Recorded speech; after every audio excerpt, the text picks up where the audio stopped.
last question. Uh, there's a lot of technical and political problems associated with the supergrid. You would have to generate an awful lot more power than you want to use because of the losses through the system. And most of the major power outages recently in the last few years have been due to grid failures rather than generation plant failures. And then politically, you see what happened with the Gazprom from Russia, where all the concerns about having this supplier. So there'll be a lot of nervousness about putting all your eggs in the one basket, as it were. How would we cope with that? Thanks very much. Well, the first thing I would say is that as far as line losses are concerned, there is a very exciting way of dealing with this. And this is to look at your long distance transmission being carried out not through alternating current lines as we do at the moment, which lose a great deal of the power that they carry over long distances, and their maximum range is roughly 600 kilometres. Any more than that, it's completely uneconomic, and you're just losing so much electricity, it's a waste of time. Switching to high voltage direct current lines. And it's not as radical a switch as it seems, because there are already quite a few of these around the world, and they tend to be for connecting up very distant hydroelectric dams to cities a long way away. And there's one in the Congo which is 1,800 kilometres long. The maximum line length, it seems, is about 4,500 kilometres. The great thing about high voltage direct current is you lose very little electricity in transmission. And if someone were to put a gun to my head and say, choose one environmental technology, that would be the one I would choose. It's actually that the enormous scope for change is in transmission technologies, more even than in generation technologies. And now we're even talking about ultra high voltage with ultra high voltage valves for direct current transmission, and there's some very, very exciting developments which are now market ready. They can be rolled out. So that problem is relatively easy in the grand scheme of things to solve.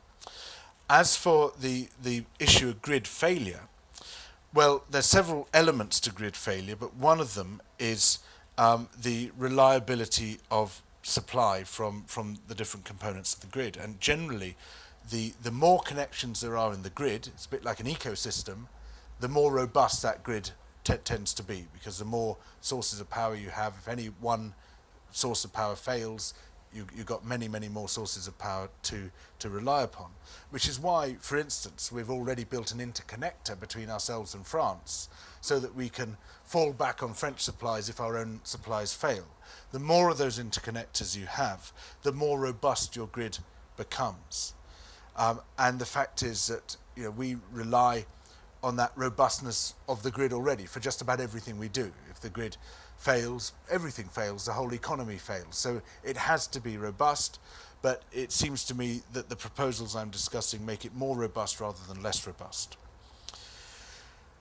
You will have noticed in this discussion that I've been talking about technological issues, I've been talking about economic issues, I've been talking about some pretty complicated stuff which is outside our ability immediately to influence because it's in the realm of government and big business.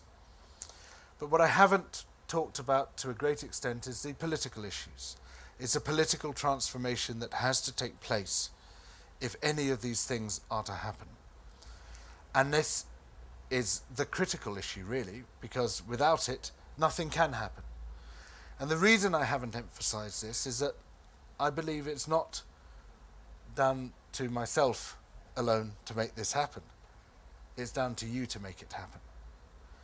And what I call on everyone to do, everyone who's woken up to the scale of the challenge and the scale of the sort of solutions required to meet this challenge, is not to give up your jobs or to give up your family life in order to campaign to change the political realities which currently impede that transformation, but to give up watching television and to use that time instead to join your carbon rationing action group, to show that carbon rationing is a reality which people are already involved in, even before the government is, and where the government can no longer say, well, people won't want to do any carbon rationing.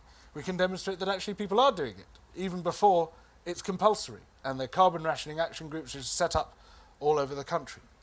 Join your local transition town movement, and if it doesn't yet exist, create a transition town movement.